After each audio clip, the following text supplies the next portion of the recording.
Hello everyone, আসসালামু আলাইকুম। আশা করি সবাই ভালো আছেন। এসটি জব নিউজ চ্যানেলের পক্ষ থেকে আপনাদের জানাই শুভেচ্ছা ও অভিনন্দন।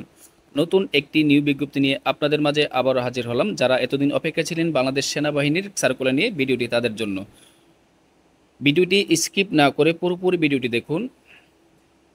94তম বিএমএ দীর্ঘমেয়াদী কোর্স অফিসার্স ক্যাডেট পদের নাম, পদের সংখ্যা এবং অন্যান্য ফেসিলিটি, বেতন স্কেল ইত্যাদি ফেসিলিটি নিয়ে আলোচনা করব। আলোচনা যাওয়ার পূর্বে একটি রিকোয়েস্ট, যারা আমার চ্যানেলটি এখনও সাবস্ক্রাইব করেন নাই, চ্যানেলটি সাবস্ক্রাইব করে বেল আইকনটি অন করে রাখুন, যেন চাকরি সংক্রান্ত নতুন নতুন তথ্যের নোটিফিকেশন আপনার মোবাইলে পৌঁছে যায়। চলুন কথা না বলে মূল আলোচনায় চলে যাই।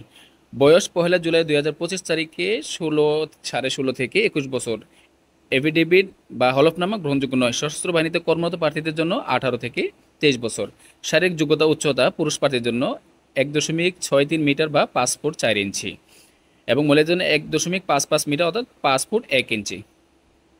ওজন 54 কিলোগ্রাম অর্থাৎ 120 পাউন্ড। মহিলাদের ক্ষেত্রে 46 কিলোগ্রাম অর্থাৎ 100 পাউন্ড। বুকের মাপ স্বাভাবিক 0.76 মিটার অর্থাৎ 30 ইঞ্চি। প্রসারণ 0.81 মিটার বা 32 ইঞ্চি। মহিলাদের ক্ষেত্রে 0.71 মিটার অর্থাৎ 28 ইঞ্চি এবং প্রসারণের ক্ষেত্রে 76.76 মিটার 30 ইঞ্চি। উচ্চতা বয়স অনুসারে সশস্ত্র বাহিনী নির্ধারিত স্কেলের অতিরিক্ত ওজন হলে অযোগ্য বলে বিবেচিত হবে। শিক্ষাগত যোগ্যতা জাতীয় মাধ্যম, উচ্চ মাধ্যমিক, মাধ্যমিক সার্টিফিকেট বা সমমান পরীক্ষায় যে কোনো একটিতে জিপিএ 5 এবং অন্যটিতে জিপিএ 4.50 পেতে হবে। ইংরেজি মাধ্যমে ও লেভেলে 6টি বিষয়ে ন্যূনতম 3টিতে এ গ্রেড এবং 3টিতে বি গ্রেড এবং এ লেভেলে 2টি বিষয়ে ন্যূনতম বি গ্রেড উত্তীর্ণ হতে হবে। অথবা ও লেভেলে 6টি বিষয়ের মধ্যে ন্যূনতম 2টিতে এ গ্রেড, 3টিতে বি গ্রেড ও একটিতে সি গ্রেড এবং এ লেভেলে 2টি বিষয়ের মধ্যে একটিতে এ গ্রেড এবং একটিতে বি গ্রেড পেয়ে উত্তীর্ণ হতে হবে। 2024 সালের এইচএসসি/এ লেভেল পরীক্ষা আবেদন করতে পারবেন।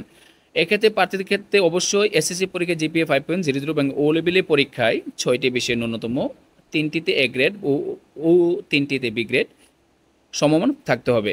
বৈবাহিক অবস্থা অবিবাহিত, জাতীয়তা বাংলাদেশের নাগরিক।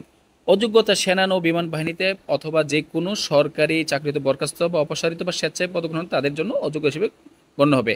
আইএসএসবি পরীক্ষায় দুবার স্কিড আউট বা দুবার প্রত্যাখ্যান হলে তাদেরকে অযোগ্য বলে বিবেচনা করা হবে। যে কোনো ফৌজদারি অপরাধের জন্য আদালত কর্তৃক দণ্ডপ্রাপ্ত সেনা নৌ বিমান বাহিনী আপিল মেডিকেল বোর্ড কর্তৃক অযোগ্য বিবেচিত। প্রতিটি চোখের মাপ 2.5 ডাইঅপ্টার এর চেয়ে বেশি বা দৃশ্যমান 1.0 ডাইঅপ্টার বেশি। আবেদনটি অবশ্যই আপনাকে অনলাইনে করতে হবে। আবেদনের শেষ তারিখ 19 অক্টোবর 2024। আবেদনের লিঙ্ক এবং নিউ বিজ্ঞপ্তির লিঙ্ক ডেসক্রিপশন বক্সে দেওয়া থাকবে। অনুগ্রহপূর্বক ডেসক্রিপশন বক্স ভিজিট করুন। ভিডিওটি দেখার জন্য সকলকে ধন্যবাদ। ভালো থাকুন, সুস্থ থাকুন। আসসালামু আলাইকুম ওয়া রাহমাতুল্লাহি ওয়া বারাকাতুহু।